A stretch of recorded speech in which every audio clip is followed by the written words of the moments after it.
Hey guys, welcome back to the AR YouTube channel. और साल 2020 जब पूरी दुनिया एक महामारी के चपेट में आ चुका था, बस, ट्रेन, शिप, हवाई जहाज सब कुछ बंद पड़ गया। लाखों भारतीय विदेशों में ही फंस गए। ये सब कुछ देखते हुए भारत सरकार ने एक मिशन लॉन्च किया, वंदे भारत मिशन। इस मिशन के तहत पूरे देश में फंसे भारतीयों को वापस इंडिया लाना था। ये मिशन बेहद कारगर साबित हुआ। करीब 72 लाख भारतीयों को वापस इंडिया लाया गया। इस मिशन में एयर इंडिया ने बहुत ही अहम भूमिका निभाया। करीब 2 लाख बार प्लेन को उड़ाया गया इतने लोगों को वापस लाने के लिए। पर इन 2 लाख फ्लाइट्स में से एक फ्लाइट ऐसी थी जो कभी सही सलामत वापस लौट नहीं पाया। एक भयानक हादसे ने इस प्लेन के टुकड़े टुकड़े कर दिए। यह हादसा आखिर कैसे हुआ, आइए पता लगाने की कोशिश करते हैं आज के इस वीडियो में।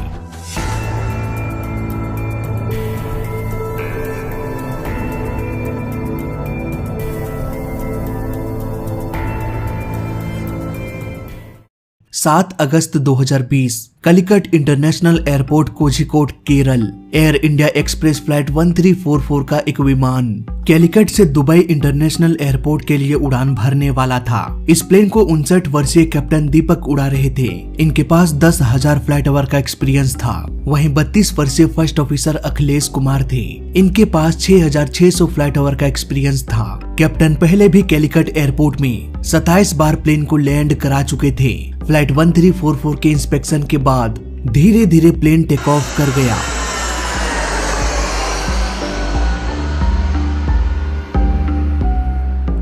उड़ान के कुछ ही घंटों बाद ये समुद्र के रास्ते से होते हुए दुबई एयरबेस में पहुंच गया। यहाँ कई भारतीय इस प्लेन का इंतजार कर रहे थे वापस से इंडिया लौटने के लिए। इन सारे पैसेंजर्स को लेके इस प्लेन को कैलिकट इंटरनेशनल एयरपोर्ट जाना था।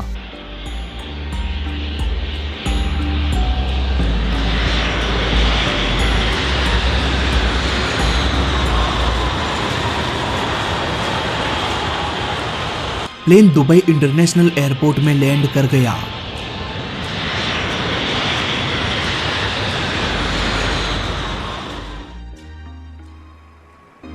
करीब आधे घंटे बाद धीरे धीरे 184 पैसेंजर्स प्लेन में सवार होने लगे।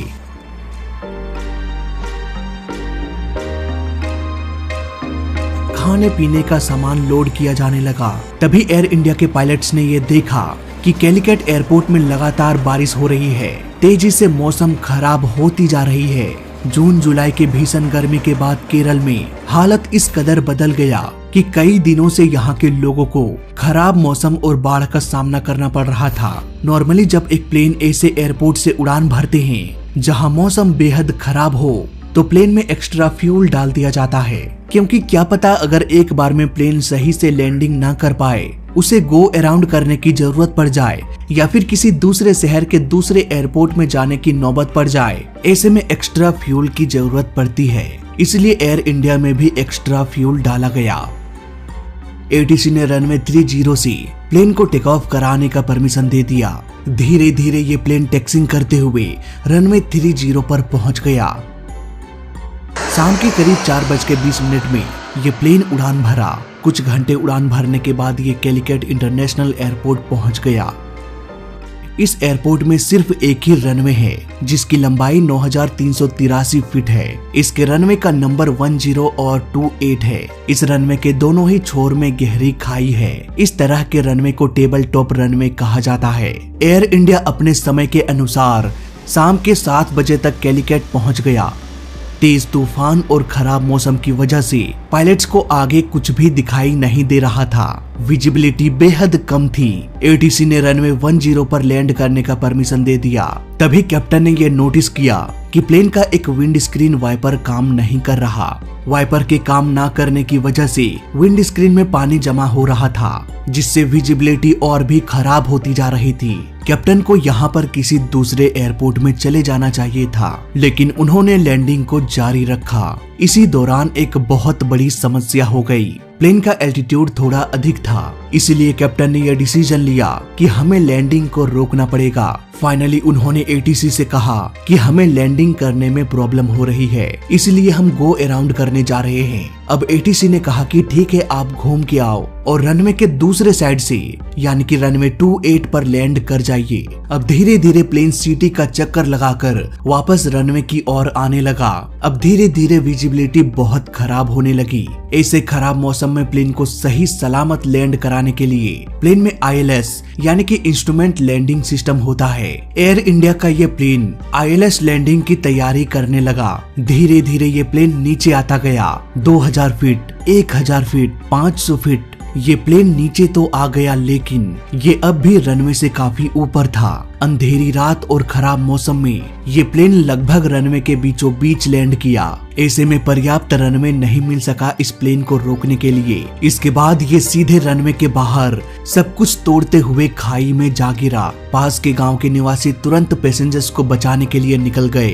कुछ ही मिनटों में फायर फाइटर्स की गाड़ियां भी घटना स्थल पर पहुंच गई। राहत की बात ये थी कि इस क्रैश में आग नहीं लगी। घटना के करीब 3 घंटे के अंदर ही सारे पैसेंजर्स को निकाल के हॉस्पिटल भेज दिया गया। प्लेन में बैठे 184 पैसेंजर्स में से 19 पैसेंजर्स की जान चली गई। दोनों पायलट्स की भी मौत हो गई। प्लेन में सवार 4 क्रू मेंबर्स इस हादसे में जिंदा बच गए। हादसे में मारे गए पैसेंजर्स के घर वालों को 10 लाख रुपए देने का अनाउंसमेंट किया गया। जिनका उम्र 12 साल से कम था उन्हें 5 लाख और जिनकी हालत क्रिटिकल थी उन्हें 2 लाख और बाकी के लोग जिन्हें माइनर इंजरीज आई थी उन्हें 50,000 देने की घोषणा की गई। और जब तक वो सारे फिट न हो जाए मेडिकल का सारा खर्चा गवर्नमेंट उठाएगा। ये हादसा एयर इंडिया के सबसे भयानक हादसों में से एक था। दोस्तों, इस हादसे में बहुत सारे राज, बहुत सारे अनसुलझे सवाल थे। आखिर कैसे ILS सिस्टम होने के बावजूद भी ये प्लेन सही सलामत लैंड नहीं कर पाया। इवन 2 बार कोशिश करने के बावजूद भी पायलट्स प्लेन को सुरक्षित लैंड नहीं कर पाए। घटना के अगले ही दिन दोनों ब्लैक बॉक्स के डाटा को एक्सट्रैक्ट करने के लिए भेज दिया गया। उधर इन्वेस्टिगेशन की एक टीम भी घटना स्थल पर पहुंच गई।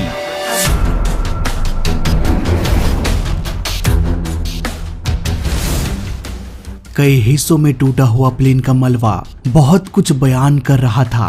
क्रैश से पहले प्लेन का स्पॉइलर ऑन था। स्पॉइलर का इस्तेमाल लैंडिंग के वक्त किया जाता है। ये प्लेन के लिफ्ट को कम करने के साथ साथ प्लेन को बाउंस बैक होने से भी रोक देती है। इस तरह से प्लेन रनवे पर टिका हुआ रहता है। इस स्पॉइलर का ऑन होना इस बात की ओर इशारा कर रहा था कि पायलट्स प्लेन को लैंड कराने की कोशिश कर रहे थे, लेकिन प्लेन का थ्रोटल एक अलग ही कहानी बयान कर रहा था। ये थ्रोटल टोगा पोजीशन में था। टोगा पोजीशन यानी कि take off and go around. Pilots इसका यूज तब करते हैं जब प्लेन को फुल पावर के साथ लिफ्ट कराना हो। अब इन्वेस्टिगेशन की टीम के सामने ये कंफ्यूजन आ गई कि आखिर पायलट्स करना क्या चाह रहे थे, प्लेन को लैंड कराना या फिर इसे वापस से टेक ऑफ कराना। ATC से भी पूछताछ की गई। उन्होंने कहा कि उस दिन इतना कोहरा था कि हम भी ठीक से देख नहीं पा रहे थे कि प्लेन का पोजीशन आखिर कहां पर है। लेकिन हाँ, हवा का बहाव टेलविंड था, यानी कि हवा प्लेन के पीछे से होकर बह रही थी। ऐसे केस में प्लेन की रफ्तार बढ़ जाती है और उसे रोकने में थोड़ी समस्या होने लगती है। लेकिन ये प्रॉब्लम इतनी भी बड़ी नहीं थी कि ये एक हादसे का रूप ले ले। आखिर इस प्लेन क्रैश की वजह क्या थी, इसे समझने में इन्वेस्टिगेशन की टीम को करीब 1.5 सालों का वक्त लग गया। इसके बाद जो रिपोर्ट दुनिया के सामने आया वो वाकई में हैरान कर देने वाला था। घटना के 1.5 साल बाद जब पायलट्स फर्स्ट अटेम्प्ट में लैंड नहीं कर पाया तो वो सिटी का एक चक्कर लगाकर वापस रनवे से अलाइन होने की कोशिश करने लगे। ये प्लेन एकदम अपने ग्लाइड स्लोप पर ही था। धीरे धीरे ये प्लेन करीब 1000 फीट के एल्टीट्यूड में आ गया। यहाँ पर पायलट ने ऑटो पायलट को ऑफ कर दिया, जबकि ऑटो थ्रोटल अब भी ऑन था। नॉर्मली ऐसा नहीं किया जाता। तूफानी अंधेरी रात में जब पायलट्स को आगे कुछ भी दिखाई नहीं देता तो ILS यानी कि इंस्ट्रूमेंट लैंडिंग सिस्टम के जरिए प्लेन को लैंडिंग कराया जाता है। और ये ILS तभी काम करता है जब ऑटो पायलट ऑन रहेगा। लेकिन कैप्टन ने ऑटो पायलट को ऑफ कर दिया। शायद वो प्लेन को मैनुअली कंट्रोल करने की कोशिश कर रहे होंगे, लेकिन उन्हें यहाँ पर ऑटो थ्रोटल को भी ऑफ करना चाहिए था, क्योंकि ये ऑटो थ्रोटल ऑटो पायलट के रिक्वेस्ट के अनुसार ही इंजन के पावर को घटाता बढ़ाता रहता है। प्लेन का ऑटो पायलट अगर प्लेन के एल्टीट्यूड को बढ़ा रहा है तो इसके लिए प्लेन के इंजन को थोड़ा अधिक पावर लगाना पड़ेगा। पर ये पावर कौन लगाएगा, कितना पावर लगाएगा, ऑटो पायलट को कितने पावर की जरूरत पड़ेगी, ये सब कुछ डिसाइड करता है ऑटो थ्रोटल। जरा सोचिए, एयर इंडिया ऑटो पायलट पर लैंड कर रहा था, ऑटो थ्रोटल इंजन के पावर को कम कर रहा था, तभी पायलट ने ऑटो पायलट को ऑफ कर दिया। इसलिए ऑटो थ्रोटल अब भी इंजन के पावर को कम कर रहा था। पर आखिर वो पावर को कम करे तो कितना करे, ये बताने वाला ऑटो पायलट ऑफ हो चुका था। नतीजा, ये प्लेन अपने ग्लाइड स्लोप से नीचे आ गया। अगर प्लेन ग्लाइड स्लोप से ऊपर चला जाए तो रनवे को पार कर देगा और कहीं क्रैश हो जाएगा, और अगर ये ग्लाइड स्लोप से नीचे आ जाए तो ये प्लेन रनवे तक पहुंच ही नहीं पाएगा और क्रैश हो जाएगा। फर्स्ट ऑफिसर ने कहा, कैप्टन हम नीचे जा रहे हैं। कैप्टन ने कहा, यस यस। उधर कॉकपिट में अलार्म बजने लगा। अब कैप्टन ने प्लेन के नोज को थोड़ा ऊपर कर दिया ताकि प्लेन थोड़ा ऊपर उठकर अपने ग्लाइड स्लोप में आ जाए। लेकिन ऐसा करना एक लिमिट तक ही सही रहता है, क्योंकि एक बार अगर प्लेन ग्लाइड स्लोप से अधिक नीचे चला जाए तो प्लेन का नोज ऊपर करने से ये ग्लाइड स्लोप से भी ऊपर चला जाएगा। फिर नीचे करोगे तो ये ग्लाइड स्लोप से भी नीचे आ जाएगा। यानी कि इस तरह से प्लेन को सही पोजीशन में लाना बहुत ही डिफिकल्ट होता है, खासकर तब जब प्लेन का एल्टीट्यूड बहुत कम हो। एयर इंडिया अपने ग्लाइड स्लोप से 500 फीट नीचे आ गया। यहाँ पर कैप्टन ने एक और गलती कर दिया। उन्होंने थ्रस्ट लीवर को 83% बढ़ा दिया। हो सकता है उन्होंने प्लेन को ऊपर ले जाने के लिए ऐसा किया होगा। अब देखते ही देखते प्लेन का स्पीड इतना बढ़ गया कि ना तो प्लेन लैंड कर सकता था और ना ही टेक ऑफ। ये रनवे से 20-30 फीट ऊपर ही हवा में ही गोते लगाता रहा। प्लेन ने उस टचडाउन पॉइंट को भी पार कर दिया जहां पर उसे लैंड करना था। फर्स्ट ऑफिसर ये कहता रहा, कैप्टन पुल डाउन, पर कैप्टन खामोश रहा। उसने कोई भी रिस्पॉन्स नहीं दिया।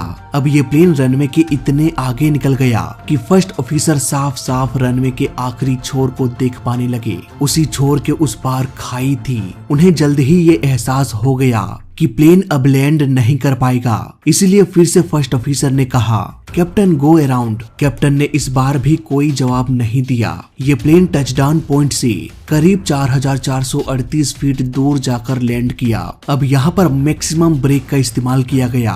रिवर्स थ्रस्ट को भी इंगेज कर दिया गया। लेकिन कुछ ही सेकंड्स बाद कैप्टन ने रिवर्स थ्रस्ट को डिसंगेज कर दिया और कहा, ओ शिट, मे बी वो यहाँ पर गो अराउंड करने के बारे में सोच रहे होंगे। इसलिए उन्होंने मैक्सिमम ब्रेक को भी रिलीज कर दिया।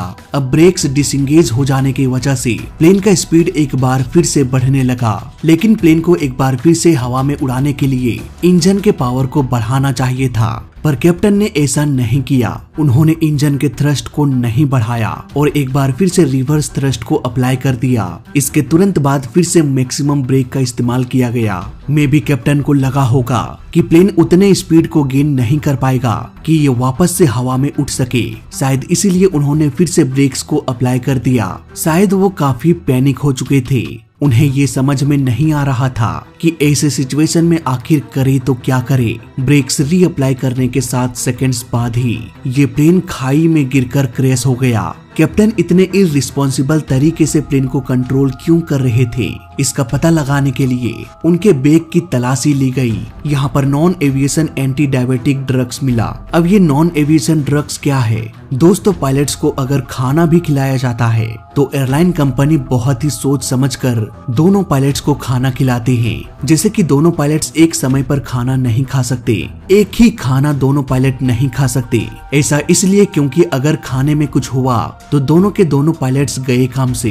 यहाँ पर आप खुद अंदाजा लगा सकते हैं कि एयरलाइन कंपनी अगर खाने पर इतना ध्यान देती है तो दवाइयों पर कितना देगी। खाने के कंपैरिजन में दवाइयों का साइड इफेक्ट बहुत ही जल्दी देखने को मिल जाता है। इसलिए तो दवाई देने से पहले डॉक्टर्स हमेशा ये कहते हैं कि खाना खाने के बाद ही दवाई खाना। दवाई खाकर पायलट्स को कुछ हो ना जाए, इसके लिए एविएशन की टीम खुद ये डिसाइड करती है कि कौन सा दवाई पायलट्स को देना चाहिए और कौन सा नहीं। एयर इंडिया का कैप्टन नॉन एविएशन ड्रग्स ले रहा था, यानी कि वो दवाइयाँ जो एविएशन की टीम ने मना कर रखा है पायलट को खाने से। इस हादसे में चारों फ्लाइट क्रू जिंदा बच गए थे। इन्वेस्टिगेशन की टीम ने उन चारों से पूछताछ किया, तब जाकर ये पता चला कि कैप्टन ने बहुत ही कम खाना खाया था। कैप्टन के नॉन एविएशन मेडिसिन एंटीबायोटिक दवाई को अगर कम खाने के साथ खाया जाए तो हाइपोग्लाइसीमिया की शिकायत होने लगती है। ऐसा जांच से पता चला। हाइपोग्लाइसीमिया की वजह से डिसीजन मेकिंग की एबिलिटी कम हो जाती है, सिचुएशन अवेयरनेस की कमी होने लगती है। मे बी इसी वजह से कैप्टन सही डिसीजन नहीं ले पा रहे थे। इसके अलावा 7 अगस्त को कैप्टन छुट्टी में थे, लेकिन फिर भी उन्हें उस दिन प्लेन उड़ाना पड़ा क्योंकि कैलिकट एयरपोर्ट में सिर्फ कैप्टन ही टेक ऑफ और लैंडिंग करा सकते थे। और उस दिन पायलट्स तो बहुत सारे थे, लेकिन उनमें से कैप्टन की संख्या बहुत कम थी। मे बी इसी वजह से कैप्टन ये चाह रहा था कि किसी तरह से इस प्लेन को लैंड करा दिया जाए। इसके अलावा दोनों पायलट्स के बिहेवियर में एक शॉकिंग बात पता चली। दोनों पायलट्स एक दूसरे से फेमिलियर नहीं थे।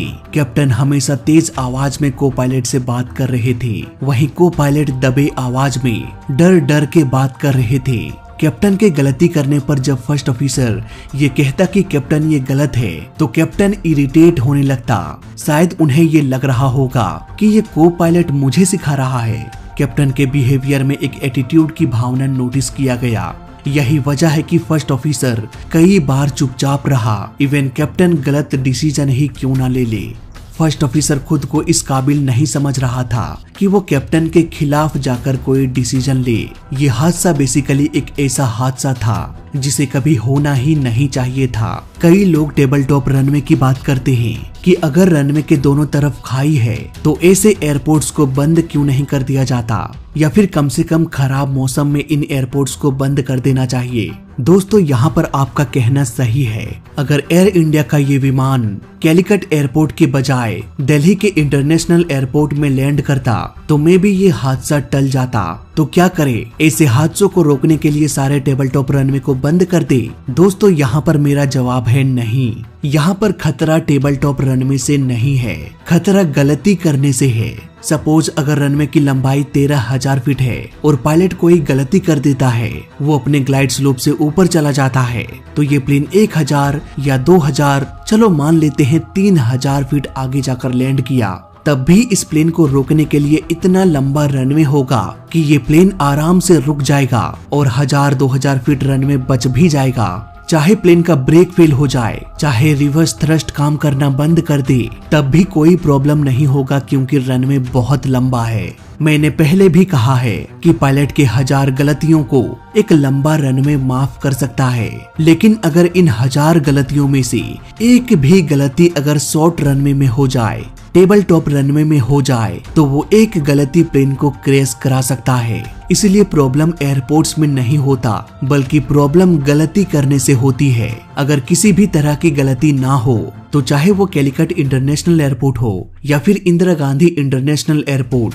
बात बराबर है। इसलिए तो कैलिकट एयरपोर्ट में सिर्फ एक्सपीरियंस कैप्टन को ही टेक ऑफ और लैंडिंग का परमिशन मिलता है ताकि किसी भी तरह की गलती ना हो। पर एयर इंडिया की किस्मत शायद इतनी अच्छी नहीं थी। तो फिलहाल इस केस स्टडी में अभी तक के लिए बस इतना ही। वीडियो अच्छा लगा तो लाइक कर देना, बुरा लगा तो डिसलाइक कर देना, और दोनों ही केस में इस चैनल को सब्सक्राइब कर देना क्योंकि इस चैनल में सीखने के लिए बहुत कुछ है। तो मैं मिलता हूँ आपसे अगली वीडियो में, तब तक के लिए देखते रहिए और सीखते रहिए। जय हिंद, वंदे मातरम।